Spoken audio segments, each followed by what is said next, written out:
All right, guys, welcome back. It's your boy Flex. Today we're hanging out with your boy Whiskey over at Heroic Thugs. We're going to talk a little bit about territories and what we think should be a little more of an adjustment after the whole Season 3 update. We saw that the PvP is going to get better for open world PvP specifically.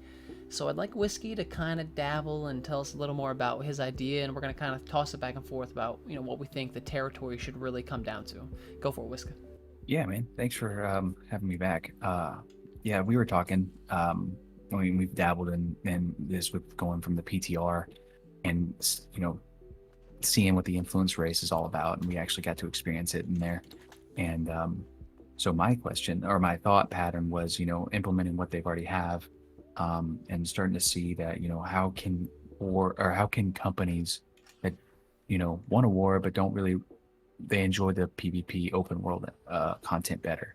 But there's got to be a way for a company to be able to get money, a significant amount of money, without warring I agree, and 100%. owning a Terry. Yeah, definitely. And so with what they've implemented with the influence races, I was thinking, well, wouldn't it be something if, for instance, if there was a purple Terry and us being purple, we defended the most. So let's say Wrestle Shore, right? So Wrestle Shore is currently held by technically Sinaloa. Yes. So tell me how you would go about, like, what you Okay. would do if we're defending this area. So my thing would be to when we push or when we not push when we defend at the end of the 45 minutes, we're obviously, if we have the majority in our company defending that Terry, we're going to get more points when it comes down to at the end, right? Because it's going to show what company did the most defense.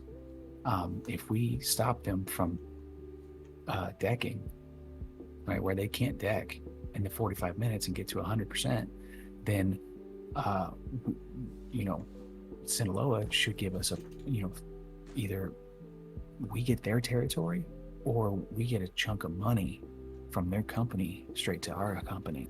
So what you're saying is some sort of compensation from that company. Like if we won the Terry defense, then maybe for the next 2 days we get a lot of money to that Terry. It comes to us instead of going to them. Since we made the defense, that money should go to us for the next 2 days, even though they own the territory.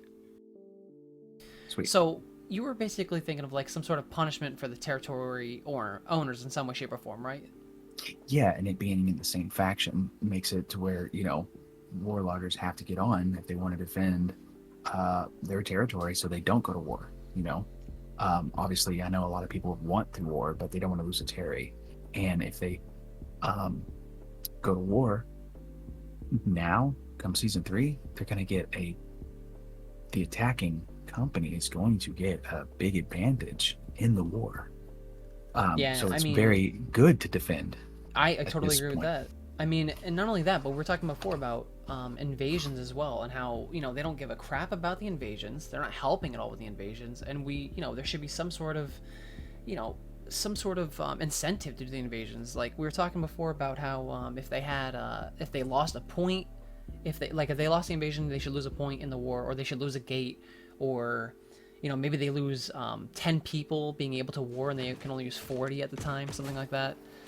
Yeah, I think that if you have a company and you're warloggers and you want to own a crap ton of Terrys and you're not yourself going to invasions and you're just auto filling it and you're not winning the war or the invasion, it shouldn't affect the average player that wants to craft, or even other people that want to do their dailies and now they can't because it's T4s or T3s, all because they didn't show up to the invasion or they left it in the hands of PvEers. Let's put it a negative thing against them if they lose the invasion, that kind of stuff. It would really be a huge incentive for them to actually do something in the game besides Warlog. I mean, just in general, compensation for the people who actually show up is going to be huge. I mean, we know we're going to get rewards at the end of the events, the influence pushes, which that's great, but I don't think it's going to be anywhere near the amount of money that these guys are making just for holding the territories. And us, Exactly, as and open world that's the PvPers, we're going to yeah, be defending every purple area because we want the PvP. yeah, and that's the thing too, is that take away the drops and the rewards that we'll get from doing that. They're still going to go to war. They're still going to get the money from the territory. They're still going to have that, and they can have that money and buy BIS gear. but what are we gonna get out of it? You know what I mean? We may get some biz gear every once in a while from drops and rewards, but they're not gonna have a problem because they're getting territory money. And it just seems a little unfair, especially when you have a crazy amount of territories owned by your same faction, Yeah, and yeah. they're not there to do anything but go to war.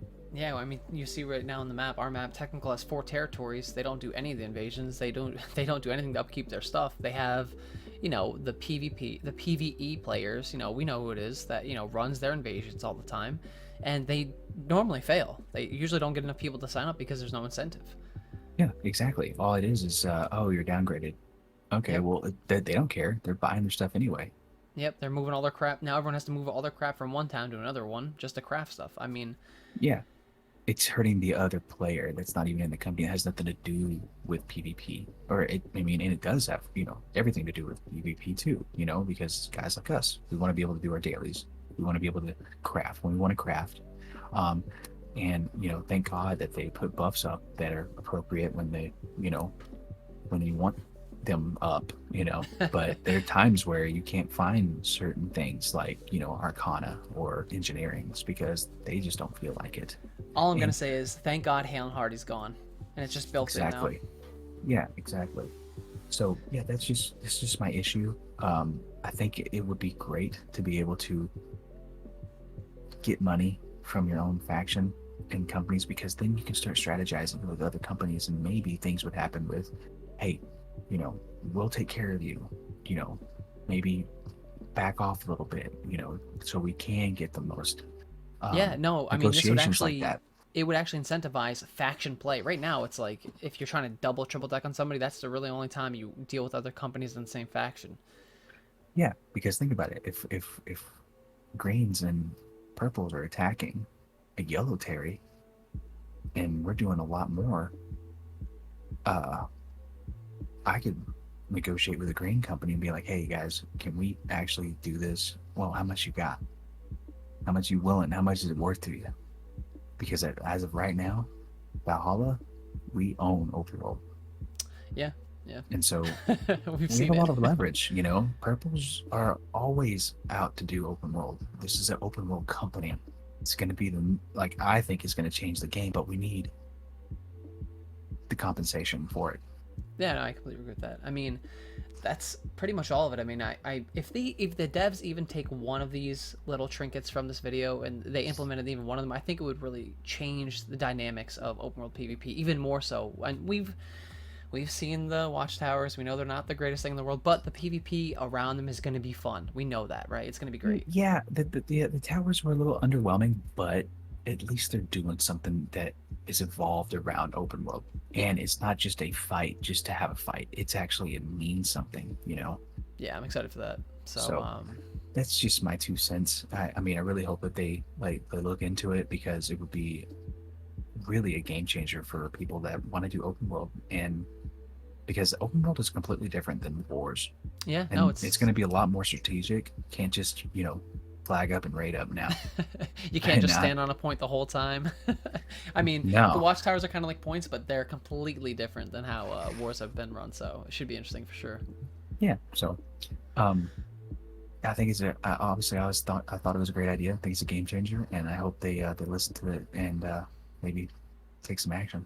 Beautiful words from a beautiful person. All right, so No, let's too end much. it. And I just want to say, guys, thank you all for tuning into another video of this. Obviously, check out your boy Whiskey on Twitch. It's can you spell it out for me again, Whiskey? I always mess it up. HWIISKEY. So that's double eyes, people, double eyes. Yes, sir. So once again, I appreciate you all. Peace out. Later.